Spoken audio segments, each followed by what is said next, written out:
Paz do nosso Deus, queridos. Mais uma exposição bíblica no canal Frutificai. Dessa vez, nós iremos falar de um tema maravilhoso. O nosso tema de hoje é as características da palavra segundo a Epístola aos Hebreus. E o nosso texto base se encontra em Hebreus, no seu capítulo 4, verso 12. E antes de mais nada, nós temos que falar da palavra e suas características nessa epístola, mas nós temos que falar do contexto. Sem falarmos do contexto, não temos como seguir em frente. Falarei do contexto e logo em seguida nós iremos falar da palavra e também iremos esmiuçar essa parte tão graciosa e maravilhosa que iremos fazer hoje. Mas antes de mais nada, queridos, eu quero aqui chamar você que está atrás dessa câmera, você que está nos vendo nesse momento e que de repente está vendo mais um estudo. Eu gostaria de pedir o seu apoio, a sua força, para que você pudesse divulgar. Divulgar seria um pedido diferente, mas eu queria que você compartilhasse. Existem vários modos de nós compartilharmos coisas boas e uma delas é a gente usar a nossa rede social, ou então usar o nosso WhatsApp, Facebook, Instagram e outros meios mais. Um canal que fala da palavra de Deus, eu tenho certeza que é algo bom de se compartilhar, é algo salutar de fazer, principalmente para aquelas pessoas que precisam, para aquelas pessoas que realmente estão aí carentes do amor de Deus. Então eu peço essa força e vamos então para o contexto que se encontra aí na Epístola aos Hebreus. Para falar desse livro, primeiramente eu não vou ficar falando aqui de autoria e tudo mais, mas vou falar o que estava ali no contexto. Queridos, a Epístola aos Hebreus ela é uma carta que ela tem por objetivo falar da pessoa de Cristo. E como isso, ela quer mostrar que Jesus, ele é maior do que os profetas, os anjos, Moisés, Arão. Ele é maior do que Josué, maior do que muitos outros, e o seu sacrifício expiatório é maior do que aquele que era feito na antiga aliança. Então esse livro vai mostrando supremacia e como Jesus era maior e mais importante. Tanto que, se nós formos ver, ele vai também dizer que ele é o maior sumo sacerdote. Mas por qual motivo o livro de Hebreus ele dá uma ênfase em falar sobre a pessoa de Jesus Cristo? Por que ela tem esse objetivo? Exatamente porque naquela época ela estava endereçada aos judeus e aos judeus convertidos, os judeus que estavam ali, principalmente aqueles que foram convertidos, e eles estavam com uma prova muito grande, eles estavam sendo perseguidos, eles estavam sendo massacrados, eles estavam sentindo muito essa perseguição, e isso estava trazendo com que muitos deles, em virtude dessa perseguição, começassem a pensar e até mesmo estar convictos de regressar ao judaísmo. Estavam pensando em retroceder, de que você regressar ou voltar ao judaísmo seria praticamente você cometer uma apostasia ou até mesmo você ter uma morte espiritual. Iremos falar do texto base que se encontra em Hebreus 4:12, que diz o seguinte: porque a palavra de Deus é viva e eficaz, é mais penetrante do que a espada de dois gumes e penetra até a divisão da alma e do espírito e das juntas e medulas, e é apta para discernir os pensamentos e intenções do coração. Esse é o seu canal Frutificai, começando agora.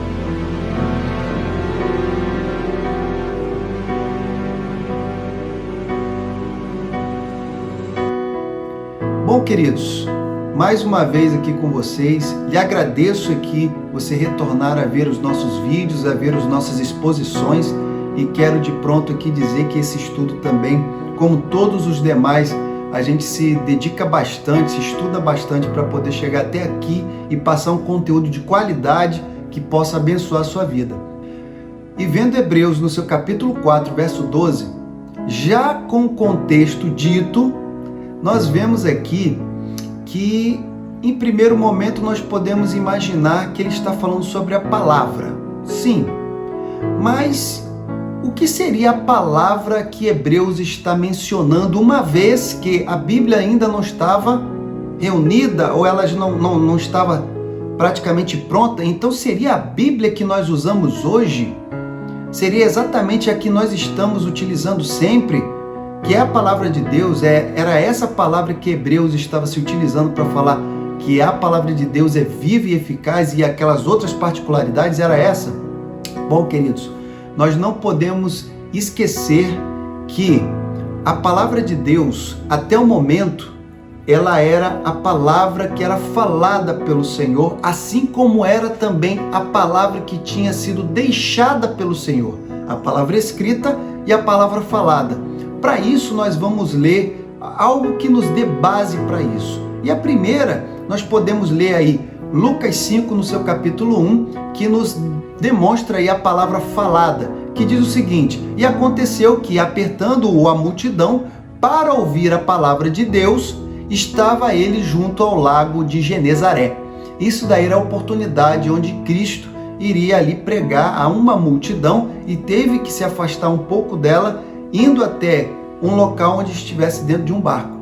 Então, querido, o povo está apertando Jesus Cristo para ouvir a palavra de Deus. Então, a Bíblia aqui já declara que a palavra falada por aquele que era o verbo, aquele que é o verbo, aquele que é o início e o fim, ele tem a palavra de Deus. Bom, em segundo plano, também nós temos a palavra escrita, e aonde nós poderíamos dizer que está aí dando base para isso? Em Marcos, no seu capítulo 7, no seu versículo 13, ele diz: invalidando assim a palavra de Deus pela vossa tradição, que vós ordenastes, e muitas coisas fazeis semelhantes a estas. Então aqui ele estava falando exatamente que o que já era escrito e que como eles estavam agindo a respeito disso. Então, queridos, a palavra escrita e a palavra falada pelo Senhor, elas têm aí sim o efeito desta aqui que Hebreus está falando. Então, passando por essa primeira etapa, agora nós vamos falar das características dessa palavra. Queridos, por que a palavra ela é viva e eficaz? Bom, a palavra viva, nós já podemos imaginar que, em primeiro lugar, se nós estamos falando de um Deus vivo, a palavra que sai desse Deus, ela tem a mesma natureza do nosso Deus. Ela é uma palavra viva, é uma palavra no qual você consegue sentir vida nela. Bom, e nós vamos fazer uma analogia rápida.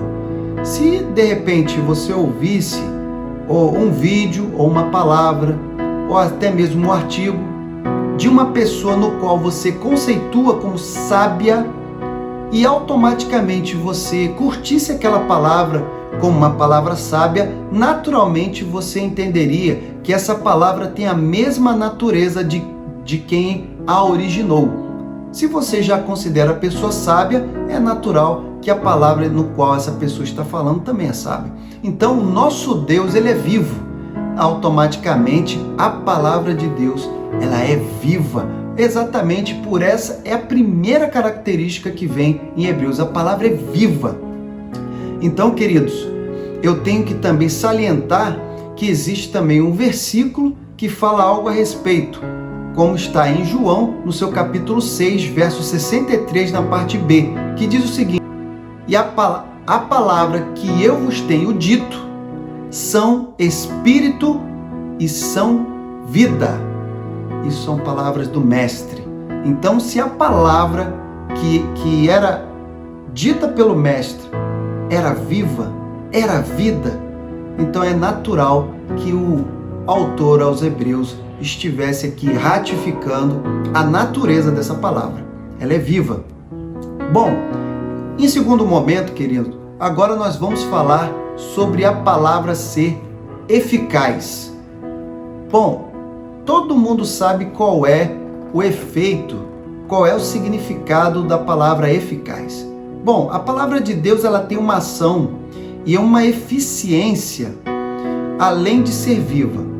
Então, nós vejamos o que diz, por exemplo, em Isaías, queridos. Isaías, no seu capítulo 55, no verso 11, ela diz o seguinte: ela não voltará para mim vazia, mas fará o que desejo e atingirá o propósito no qual a enviei.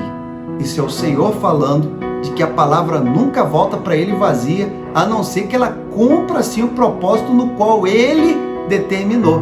Então, queridos, a palavra de Deus, ela tem o seu efeito, ela nunca vai voltar vazia, ela nunca vai voltar sem cumprir o seu propósito, então ela é eficaz. Aí, é claro, se nós ouvíssemos aqui a palavra e de repente uma pessoa fala assim: mas a palavra foi pregada, principalmente uma pessoa no qual eu já vinha orando várias vezes e essa pessoa não aceitou a Cristo, mas a palavra, ela foi sim e ela atingiu a sua eficácia. A eficácia, ela não está somente em trazer a pessoa para o reino. Entenda que muitas pessoas naquele momento ouvirão e não aceitarão, mas o propósito dela foi alcançado, porque a pessoa teve a consciência do reino e muitas das vezes ela teve a consciência de entender de que ali tinha algo diferenciado, que é de Deus, mas naquele momento ela não o aceita. E isso nós podemos ver porque tem a parábola onde fala sobre a semente. Tem a parte na Bíblia que fala que a semente ela pode cair numa terra seca, numa terra fértil, numa terra onde tem espinhos. Então, querido, isso não quer dizer, se uma pessoa não se converte ao ouvir a palavra de Deus, não quer dizer que ela não teve a sua eficácia. Claro que sim. Só que, nesse momento, você não está enxergando o fruto porque ela não aceitou a Cristo. Mas, com certeza, dentro do íntimo da pessoa, a semente já está germinada. Agora falta o tempo determinado para isso acontecer. Bom, e agora vamos para o próximo tópico, queridos. A palavra, ela é mais cortante ou afiada do que qualquer espada de 2 gumes. Queridos, essa palavra, ela significa literalmente que tinha 2 bocas. Bom, e ela faz alusão a uma espada curta que era usada pelos legionários romanos. Bom, eu não vou colocar uma foto aqui de uma arma branca, mas fica aí a sua imaginação. Mas temos aqui a palavra para podermos falar sobre isso. Efésios, no seu capítulo 6, no seu verso 17, ela fala algo sobre isso e você pode ler. E essa parte aí de ela ser uma espada cortante, ela faz praticamente uma ilustração do poder penetrante da palavra de Deus. Queridos, assim como uma espada pode cortar, mas se ela tem uma dupla lâmina, de um lado ela corta, do outro também, é claro que mostra que o poder dela de penetração é muito maior do que uma comum. Então aqui dá o detalhe de ela ser muito mais efetiva nesse propósito de penetrar do que as demais. Esse é um diferencial do qual não pode ser negligenciado. Apesar de, claro, nesse conceito aqui, o autor ele está usando de uma figura de linguagem. Ele não está aqui dizendo que a palavra, de fato, é uma espada física que vai sair cortando a pessoa. Não, mas ela vai tanto que mais à frente nós vamos falar sobre o que na verdade essa espada, que é a palavra de Deus, vem a penetrar ou vem a cortar. Bom, e só para dar o primeiro momento, ela começa falando sobre atravessar alma e espírito, pensamentos e desígnios mais íntimos do coração.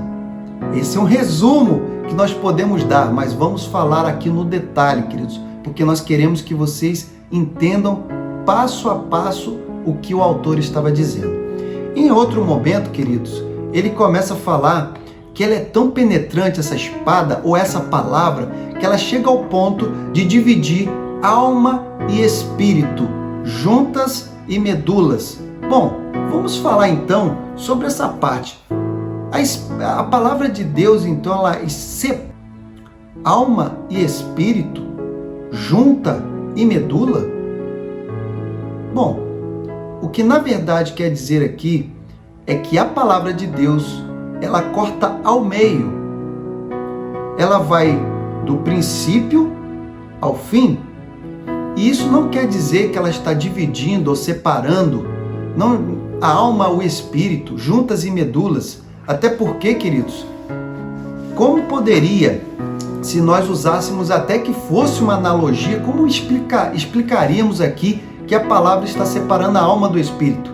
Explicaremos isso, porque temos que falar então da tricotomia, mas não iremos falar do corpo, iremos falar da alma e do espírito. Então falaremos no âmbito da dicotomia, tá? Iremos falar só alma e espírito. Então, queridos, não tem como. E você vai separar juntas e medulas, então você está, na verdade, separando membros importantes, dos quais são interligados. E qual seria o fim disso? Então, já entendemos que a palavra, quando fala sobre dividir, não quer dizer que ela está separando, que ela está fazendo essa divisão. Então, queridos, em mais um tópico, nós vamos falar agora, como eu disse, sobre a alma e o espírito.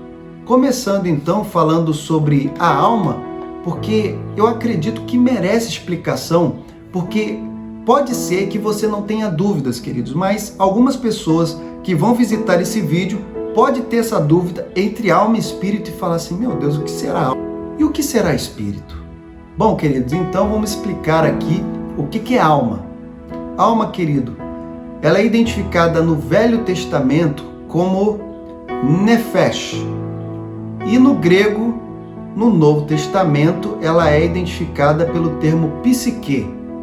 Então, alma é aquele princípio inteligente que anima o corpo, usa os órgãos e seus sentidos físicos como agentes da exploração das coisas materiais, para expressar-se, para se comunicar com o mundo exterior. Ou seja, a alma é a parte que realmente ela faz com que o corpo faça todos os seus movimentos, faz com que tenha a comunicação com o mundo. E uma vez que você não tem o corpo, não tem alma, ele fica inerte, imóvel, sem vida. Nefesh, ele dá o sentido a isso, porque significa literalmente respiração da vida. Então, queridos, a alma é exatamente isso, é essa parte que anima o corpo, que usa para poder os órgãos, os sentidos, para poder se comunicar com o mundo. Eu vou deixar na descrição desse vídeo todas as referências bíblicas que de repente eu utilizo e também daquelas que eu não posso falar, porque assim, é muito tempo, pode levar muito tempo o estudo, então eu deixo às vezes na descrição do vídeo para poderem vocês consultarem a palavra de Deus, tá bom? Espírito, então, é o espírito do homem, queridos. É o espírito que não é simplesmente o sopro ou fôlego. Ele é a vida imortal, queridos. O espírito é o princípio vivo, é o princípio ativo de nossa vida espiritual, religiosa e imortal. É o elemento de comunicação entre o homem e Deus. Então, queridos, quando você sente falta, quando você sente uma sede de Deus, é o seu espírito se comunicando com o do Senhor. É ali que a essência de Deus, a essência imortal da sua vida, que vai ser aquela que quando o seu corpo descansar, esse princípio, ele não se desligará, é o espírito.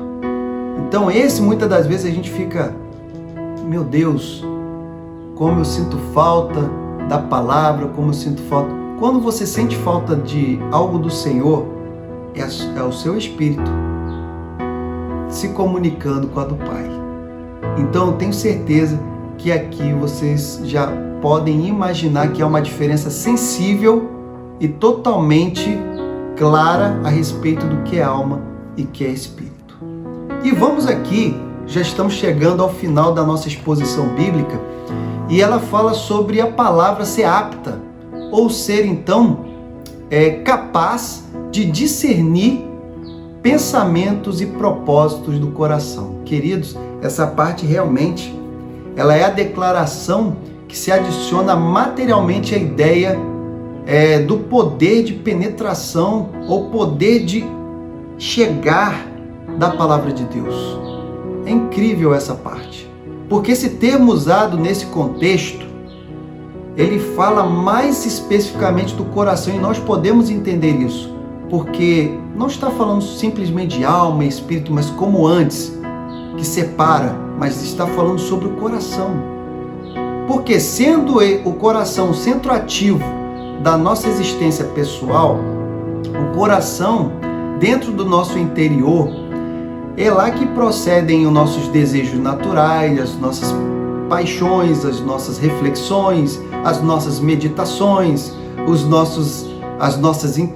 como eu disse aqui, até os nossos pensamentos estão todos ali emanando do coração. E eles se manifestam livremente, queridos, na mente de forma natural, tá? Então, a palavra, ela acaba, através da sua exibição, ela acaba trazendo um encontro a nossos pensamentos, às nossas meditações, aos nossos pecados, às nossas ações, que muitas das vezes ações elas foram realizadas porque o nosso coração já tinha ali pensado, e esse pensamento do coração veio e fez com que tivesse a ação.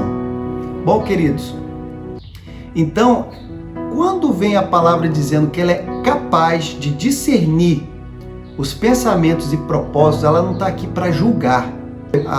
O autor aos Hebreus, ele não está dizendo que a palavra é capaz de fazer esse efeito de discernir para julgamento, mas ele está dizendo que a palavra ela exerce um efeito distintivo, ou seja, crítico do caráter do homem e da mulher. Porque uma vez que ela é exposta, a palavra de Deus, ela é dita, falada, expressada, é natural que as pessoas venham a ter reflexão. E essa mesma palavra vem trazer discernimento, advertência, consolação e muitos outros efeitos que são infalíveis para o seu propósito. Então a palavra ela não vem para julgar, mas ela vem para trazer uma reflexão, ela vem para trazer discernimento, ela vem para ajudar e muitas das vezes trazer a pessoa para o caminho certo. Agora, falando sobre essa parte, queridos, eu vou falar sobre um versículo que fala bastante sobre isso, um versículo que é muito bom, que é Romanos capítulo 7, verso 7. Ele diz o seguinte: que direi, pois, é a lei pecado? De modo nenhum. Mas eu não conheci o pecado senão pela lei, porque eu não conheceria a concupiscência se a lei não me dissesse, não cobiçarás. Então, queridos, esse aqui é um exemplo claro de que nós temos o conhecimento, nós temos o discernimento, nós temos a consciência de que princípios são errados, princípios que às vezes quebramos, não porque a lei é pecaminosa, não porque a palavra de Deus ela vem a trazer o mal, mas é porque ela vem trazer luz ao entendimento. E nós acabamos a entender que aquela prática, ou aquele pensamento, ou aquela atitude foi errada, porque a palavra nos trouxe isso. Ela nos trouxe um esclarecimento sobre tal coisa. Então eu vou fazer algumas perguntas nos quais você vai entender que a palavra ela realmente tem essa capacidade de discernir tanto o pensamento como os propósitos do coração. Bom, não é verdade, querido, que todas as pessoas que são levadas a ver o seu verdadeiro caráter não é aquelas que ouviram uma exposição da palavra de Deus? Outra pergunta: à luz dos princípios de Deus, elas não conseguem ver que, de repente, no momento passado de sua vida, houve pecados que estão relacionados ao que a Bíblia está dizendo, o que a palavra está dizendo? Ou que os seus verdadeiros sentimentos são trazidos à tona quando a palavra de Deus é proclamada? Queridos, quando a palavra de Deus ela é dita, é evidente que os sentimentos afloram. E são variados esses sentimentos que acontecem. Às vezes é um sentimento de alegria, porque ao mesmo tempo de entender que é pecador, entende também que tem solução. E às vezes é tristeza, porque imagina que às vezes se perdeu tanto tempo em coisas banais que a Bíblia, no caso, diz que nós devemos solucionar, e a pessoa vê quanto tempo eu perdi e poderia ter ganho na minha vida se eu tivesse tido conhecimento da palavra.